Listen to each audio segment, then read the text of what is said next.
Welcome to today's episode of Eat the Cake, Drink the Wine, and Fuck Them People podcast. Today we are going to talk about podcast perfection using ChatGPT strategies for business growth. And I am your host, Coach Todd, because a lot of you are out there wanting to manifest a profitable and successful business. And as a business coach, it's only right that I give you the tea, and I'm going to give it to you for the free. All these other people want to charge you to learn how to use Chat GPT. Baby, I'm not going to charge you. All I'm asking you to do is click in the link down below and subscribe to the YouTube channel. And let me know in the comments if you are enjoying the content. Are you getting value out of this? Because I don't want to waste my time. I can always make more money, but I cannot make more time. So if you don't like it, let me know up front and you won't have to hear about it no more. But if at least one person can find the value in me teaching them how to use their chat GPT as the business coach and assistant, like really getting rid of a lot of minuscule tasks. So you can focus on what actually creates value. So let's go ahead and jump in. So you might be asking, well, Coach, what is ChatGPT? ChatGPT is this new tool that can actually interact with you and assist you map out so many different things for your business. But, this is just high level. I'm not going to go all into what ChatGPT is because, like I said, this is for the free. And I'm not being sponsored by ChatGPT. But if they want to go ahead and, holler at you, for some sponsorship, we can go a little bit deeper. But for now, all you need to know is that when communicating with ChatGPT about your business, providing detailed and specific information can help generate more accurate and relevant results. And response. So you might say, well, what does that mean? Well, you can't just open up ChatGPT and ask a question about your business or want it to do something for your business that you have not given it the commands to know your business, to understand your business. So the very first step in using ChatGPT is really giving ChatGPT the knowledge of your business. Like, what's your business name? What's your business overview? What's your target audience or your client avatar? What are your goals and objectives? What are your challenges and your pain points? But most importantly, when using ChatGPT, you need to be sure that it understands your brand voice and tone. And for example, a lot of times I'll put a command into ChatGPT and it comes back and I'm like, that doesn't really sound like my audience. So I'll say, can you make it sound a little more urban? I don't know why urban is the right word, but urban is the right word. And when it gives me something else after it regenerates, it's perfect. And it fits everything that I have already fed into ChatGPT regarding the business overview of Keep Manifesting LLC and Eat the Cake, Drink the Wine, and Fuck Them People podcast. Regarding my target audience or my client avatar, my goals and my objectives, my challenges and my pain points, and the brand voice and tone. Because once you keep telling it, hey, make it sound a little more urban, it's like, oh, they want urban things. And then there was one post I did, and I needed to sound more political because it was for Twitter. So I asked them, could they make it sound more political? It did the job. So I just want to give a high-level overview of ChatGPT and how it can help your business and the things that you should be mindful of and do in the beginning before you start giving prompts to ChatGPT to help you with your business. But first, because this is a podcast, so why would I do this and not have it targeted toward podcasters, right? Because those are the people I'm helping. That's the business. That's the niche that I went and dug down into. The niche of people that I want to help are those that want to start a podcast. So what you should know as of today, there are about 62% of U.S. consumers that listen to podcasts. 22% of adults prefer listening to podcasts while driving, and 52% of podcast listeners are male, and 48% are female. So why does that make sense? It makes sense because when you're doing a podcast, if they're driving, you don't want to do a podcast when they need to be looking at a whole lot of things. It means that it needs to be audible. It needs to be something that they can really capture. And if they need to come back later, then fine. But be sure that what you're talking about can be heard, that you're not just talking off of a piece of something that you're showing on the screen and they can't see the screen. I hope that makes sense to you because it makes sense to me. But we're going to jump into the business overview for using ChatGPT. So you have to understand the input required to maximize ChatGPT interaction for valuable output. So, Coach Todd, what do you mean when you say that? I'm going to tell you exactly what I mean when I say that. As soon as I type up my notes, because when I type up the pull up my notes, excuse me, because I want to be sure that I'm giving you all the information that you need. So I need to scroll down. Oh no, this isn't it. Okay, so this happens that I have to own my mistakes. I had this form open with all of my notes because I want to be sure that I didn't miss anything. Here it is. So let me get to the section that I need to get to.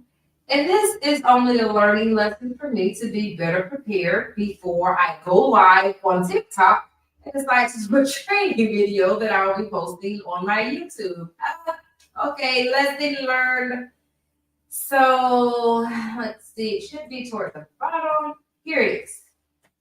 So when using ChatGPT for your podcast business or any business, but this is targeted toward those that are looking to start a podcast business. But a lot of this stuff, it's really going to be the same no matter what your business is.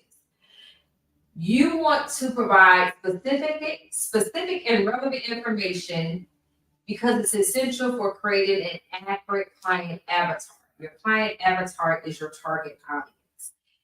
A client avatar is also known as the customer persona or ideal listener. If you're going to have a podcast, if you're going to be selling items, then it's going to be your ideal clients. So you want to know what their profile is like. What are their likes and their dislikes? Like what are you targeting from that person? Like what is it about you that makes that person want to listen to your podcast? So by feeding that information into ChatGPT, it allows ChatGPT to understand the target audience better. So as it listens to your prompts and it starts to do those things that you are requesting it to do, it takes your target audience into consideration, as well as all of your business information that you've actually provided to ChatGPT. So here are some key pieces of information that you should share to determine your client avatar effectively. Now you might be saying, well, Coach, why aren't you showing this on your ChatGPT? Because I've already done it. I've done this way at the beginning when I started using ChatGPT. And at this point, I feel like I'm going into a year of using ChatGPT. And I'm like, you know what? I need to start showing people the tools and stuff that I use because I feel like that's more valuable. Well, I don't want to say more valuable. It's another level of value because, of course, I'm always sharing manifestation techniques and living a positive life and life of abundance, blah, blah, blah. But I never show you guys the tools. And I'm like, let me show you the tools and how to use them. So when you are looking to start your business or your podcast, you want to determine who is your client avatar. Part of your client avatar is going to be the demographic information. Well, Coach Todd, what do you mean when you say demographic information? So the demographic information would be, okay, the person's age. You might want to target teenagers. You might want to target people between the ages of 25 and 36. So you need to know what's their age.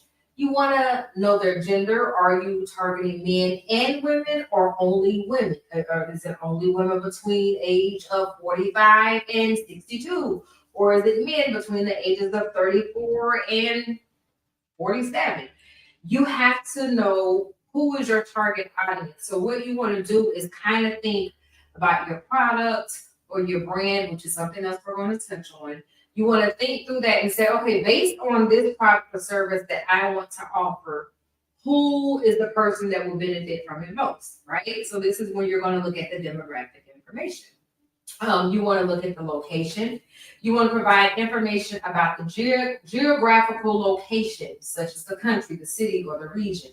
Like, for example, if you're selling something that has to do with the Tampa Bay Buccaneers, would you really want to sell that with a target audience of people that live or are from Atlanta? No, because they're going to be Falcons fans. So hopefully that gives you an idea. And like I said, with gender, you need to indicate if your audience is predominantly male, female, or diverse. If your target audience is LGBTQ, then you would want to mention that, right? And LGBTQ is how I say LGBTQ, and I think there's a plus on it. I say LGBTQ because this a whole lot of us. I just want to give it a name. Okay. And then age, specify the age range of your target audience. Part of the demographics as well is what are the interests and hobbies of your audience? Like, what do they like to do? So you want to list down the interests, the hobbies, and activities that your audience enjoys.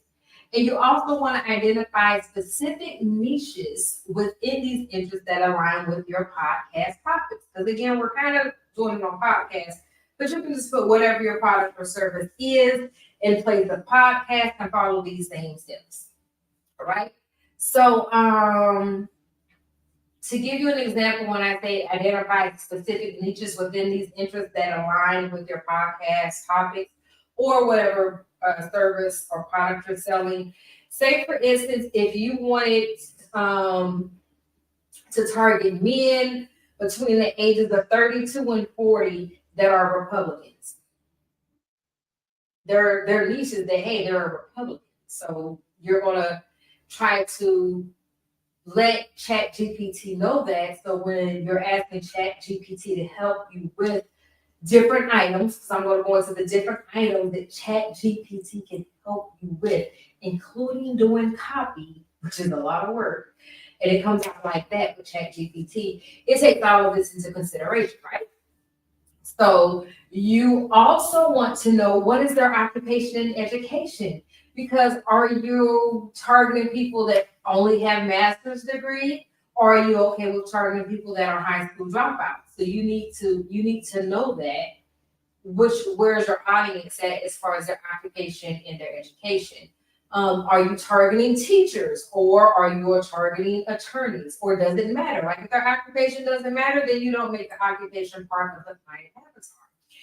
And then you need to determine if your audience includes students, professionals, entrepreneurs, etc. So my audience includes entrepreneurs because I'm doing this particular training simply for people that are starting their podcast as a business. Because as Donnie Wiggins says, run your podcast as a business. And I was like, say this, I got it. So I'm putting all of this stuff together, right? Then you want to know what are the challenges and pain points. Okay, we're still talking about client demographics. Identify the challenges, problems, and pain points your audience faces. Understand their goals and aspirations related to your podcast niche. Preferences and behavior. Determine how your audience prefers to consume content. Do they like podcasts? Do they like videos? Do they like blogs? And then understand their social media habits and preferred platforms. Like, so if you use mostly everything you do is on IG, you're not going to necessarily go with the flow. I have a lot of videos that will be coming out talking about the flow on the YouTube channel, which I would want you to go subscribe to right now. Thank you. Appreciate it. But you have to be sure that you are connecting ChatGPT to the correct client avatar. Now, this is going to be good after this one point, because I got to get this point across about understanding demographic information as you build out your client avatar. And then the media consumption habits. Identify other podcasts, books, websites, or influencers your audience follows.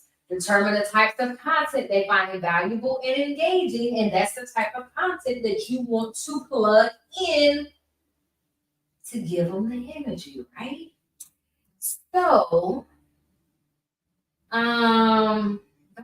and beliefs. You want your client avatar to share the same value and beliefs as you.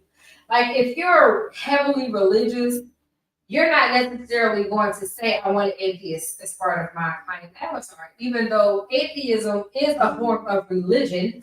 It's a form of religion people. But atheists say, I don't believe in God. Well, that is your religious belief that there is not a God. But if you're, highly religious and you believe in the Father, the Son, and the Holy, that's not going to be your audience. Like, because you're just going to be arguing with somebody out there. They're not going to bad nothing. They're going to waste your time, okay? So be sure that you understand their values and beliefs, their ideologies that resonate with your audience, and identify causes or social issues that they care about. And feedback and responses. Always ask for feedback and responses because your ideal client will always tell you what you're doing good, what you can do better, what you need to stop doing, or what you need to start doing. Always, always, always ask for feedback and responses. And always understand that constructive criticism is critical to your business. A lot of people get constructive criticism and they get offended, but that is actually something that you should take and transmute into a positive to help your business grow. It might be a product that you're carrying that nobody likes, it sucks, and you knew nothing about this, but you got the information through feedback, and then they say, hey, but this product over here, it works great, but you don't carry it. So feedback and responses actually help you build your business. And then goals for listening should be determine what your audience aims to achieve by listening to your podcast, understand their expectations, and the value they seek from your content. Okay? So, when communicating the information to ChatGPT about your client avatar, the demographic information, be clear and concise. And you can provide the information in a structured format or incorporate it into sample conversations to demonstrate how your ideal listener might interact with your podcast. So you can either give ChatGPT a command such as, please be, or you don't have to say please, but it's just me. I'm polite, right? Please be sure to include this information regarding my client avatar when you give me what I request. And then I'll just feed it in, right? You can do it that way, or you can do a whole brain dump into ChatGPT about your business. My business is XYZ. My ideal client is between the ages of this and that. They are of African American descent. They are, you just whatever you feel like your ideal client is. That's what you're selling ChatGPT. And what's so great about it? Let's just say that's the tongue twister, right? ChatGPT.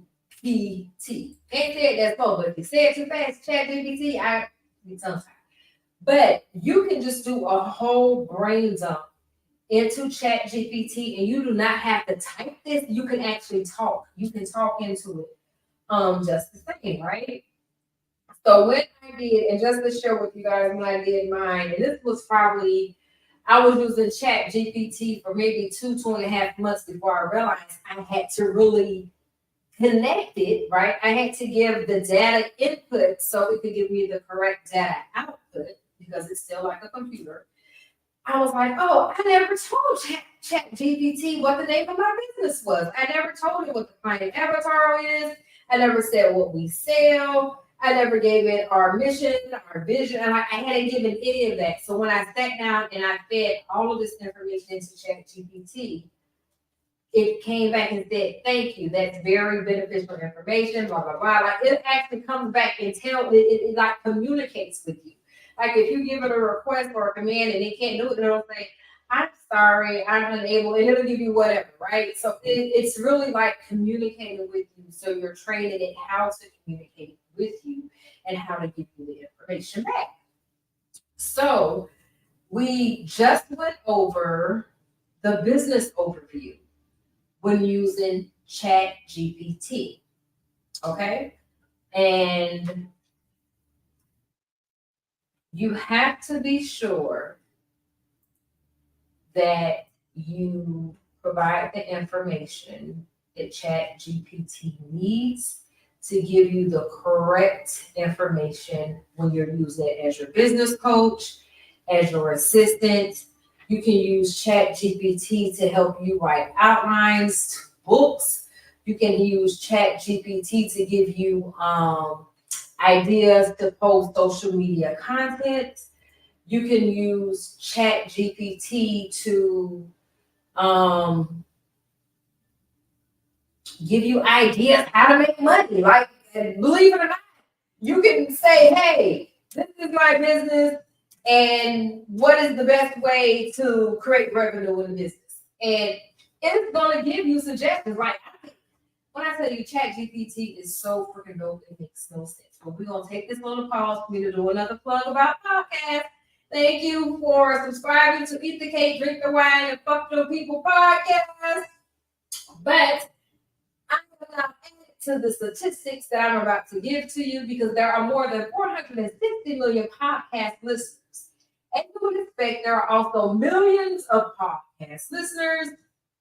At the moment, the global community of podcast listeners is around 464.7 million people. This is roughly 22% of all internet users. Remarkably, from 2022 to 2023, the number of podcast listeners grew by over 40 million. Experts project that by the end of 2024, there will be roughly 504.9 million podcast listeners around the world. Okay, I now listen to podcasts, and I am now a podcaster, right? And I hope my mic is micy because I got a new little mic and it got a little boom arm and all that on it, and I hear it. I'm like, I'm kind of feeling myself with the bonnet on and all that. Anywho. So I thought that was pretty dope to plug because I went to the podcast summit. I'm always plug the podcast summit because it just changed the way that I look at podcasts. It really just made me change everything. Now I'm a podcaster. Looking for sponsorship, Red Bull. We can have a conversation. Okay, for your target audience, this is the next thing you need to know. That you need to plug that into ChatGPT, which I touched on it when I was explaining that you need to be sure that you're plugging in your client avatar, but you want to be sure that you are very, very clear that you're defining your ideal customer or client, include the demographics, right? So the age, the gender, the location, include their interests, include their behaviors, include their pain points. Describe any specific segments within your target audience if applicable. So anything that you would use for marketing purposes, that's what you want to plug into ChatGPT because ChatGPT will help you with marketing. I'm like, this ChatGPT is so dope. I'm just like, look, I feel like ChatGPT should give me a sponsorship because I'm just all about this program. And every time I ask it to do something, I'm like, damn, that's so dope. That's so dope. And I'm like, y'all got it. Y'all got to get ChatGPT. So another thing you need to understand is that the goals and objectives of your company, you should give that to ChatGPT. So that kind of goes into your mission statement, your vision statement. Like, okay, what's your growth plan? Give it all of that information so it can help you. Now, when I had to write my vision and mission statement, I didn't have ChatGPT. I was writing that thing by hand on a piece of paper, and then I'm like, you know what? Just put it on the computer. Then I put it on the computer, and I'm like, this is a lot of work. But with my new business, once I fed everything into ChatGPT that it needed to know about my business, I simply told that ChatGPT, write the mission and vision statement for my company based on the data that I provided about my company. It did it. I told ChatGPT, write me a business plan. I told ChatGPT, this is such a tongue twister. I told it, help me write the outline to a manifestation journal. So something that would have taken me hours, just imagine, to write an outline. I wrote a business manifestation journal, right? And that was released last year on Amazon. It took me years to create this journal from start to finish. Years. Because I had to do everything. I had to do the research. I had to, I was just like, oh my God, okay, well, what do I want to put in there? Okay, what should the journal have? Let me see. Okay, the calendar. I'm going to put a calendar in the journal. Okay, what else? What else? This is business manifestation. Okay, I need to put some stuff about business. Okay, but what kind of stuff should I put about business? Okay, I'll put this. This was me for years trying to write this journal. In a matter of minutes, ChatGPT gave me an entire outline for a manifestation journal because I'm about to do another. So now that I have the outline, all I have to do is go in and fill in the gaps. And I can still use ChatGPT as an assistant to help me fill in the gaps. And then I can just proof it and tweak it and make it mine, right? So that's why I'm saying you can use ChatGPT as an assistant. You can use ChatGPT as a business coach. Like some of my clients, they will call me and they weren't sure about this or that, and then I have to help walk them through it. I had a client, they weren't sure of, okay, what's a KPI? So I had to introduce, this is what a KPI is. Where if you feed everything into ChatGPT about your business, you know what you can say? Tell me the KPIs that I should have to continue making my business profitable. It's going to do it for you. Like, it'll do all of this. So when it comes to your goals and objectives of your business, when you have fed everything into your business that ChatGPT needs to know, you can go in and ask ChatGPT, hey, help me determine what my KPIs should be. Write my mission and vision statement. What should my 5-year plan look like? It goes and does all of this stuff for you. It's so super dope. And this is the reason why, and I really love you guys. I really love, look, this whole PowerPoint that I put together. Let's just give it up for a PowerPoint right now. You look, subscribe to the YouTube channel because I'm just dope. When it comes to me and media and creating, I realize I'm just at my own bench. Myself, okay. But ChatGPT can save you time so you can focus on more value-added tasks for your podcast. And like I said, this is really geared toward people that want to start a podcast business, but it works for any business. You just, whatever your product or service is, just replace that with what I'm talking about for podcast. So if you don't have 2 years, I took 2 years to create my business manifestation journal, right? And then I said, okay, I'm going to do another journal. ChatGPT gave me a whole outline in minutes. Okay, minutes. So feed it every single thing that you need. And I really want to, I don't have enough time because the sweet spot for podcast is 30 minutes. And we're coming up on 30 minutes right now. But I want you to know that by providing the detailed information, ChatGPT can offer more tailored advice, generate marketing copy, help with customer interactions, and provide strategic suggestions that align with your business goals and values. The more context you provide, the more effectively ChatGPT can assist you in various aspects of your business. And what the real dopeness is about this, I decided today that I wanted to share this with people. ChatGPT, help me write the outline. So in less than 8 hours, I was able to create the PowerPoint myself because ChatGPT gave me the outline. If you haven't tried it, I don't know what to tell you, but please be sure to go ahead and subscribe to my channel on YouTube. And then there's a link that I have down below if you want to try ChatGPT out for yourself. And if you have any questions, let me know because I'll come back and do a follow-up for you. And stay tuned because I'm going to show you how to use Planoly as well. Thanks for joining. Peace out and goodbye.